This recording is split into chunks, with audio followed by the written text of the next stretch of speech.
So, you stand in the corner of a tavern, keeping to yourself, but looking for any suspicious characters that might walk in, when suddenly, the waitress asks you to leave because you are making the other clients uncomfortable. But you never knew the warm embrace of comfort. Your cold heart has survived the streets since you... Maybe you should start over. Let's get geared up. As a rogue, you're an opportunistic attacker. You strike fast and quick with sharp blades or sharp words. From level 1, you have Sneak Attack. If your opponent is flat-footed, and you are using an agile or finesse melee weapon, or an agile finesse unarmed attack, or a ranged attack, or a ranged unarmed attack, you deal more damage. At higher levels, you do higher damage. And that's how you play a rogue in Path. Wait, there's more? Huh. Also at level 1, you pick your rogue racket. Your own personal style. Your technique that separates you from all the other shady characters sitting in the corner of the polyhedral tavern. When combat starts, you can roll stealth or deception for initiative, and if you do, creatures that haven't acted are flat-footed to you.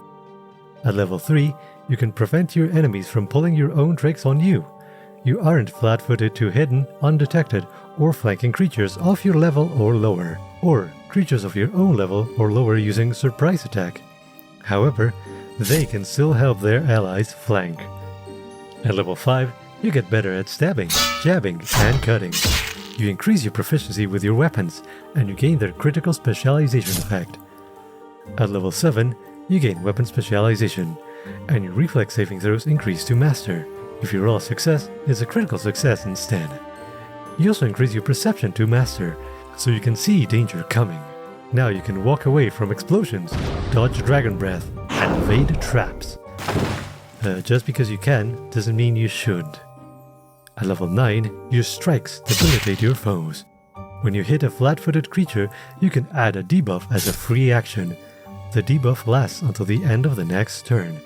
You can either reduce their speed by 10 feet, or make them enfeebled 1, making it harder for them to hit back. Also at level 9, your fortitude increases to expert. Years of living on the streets and eating scraps make your body resilient to harm. At level 11, your class DC increases to expert, and at level 13, your evasion improves, allowing you to dodge danger with ease. When you roll a critical failure on a reflex saving throw, you get a failure instead. When you roll a failure on a reflex save against a damaging effect, you take half damage.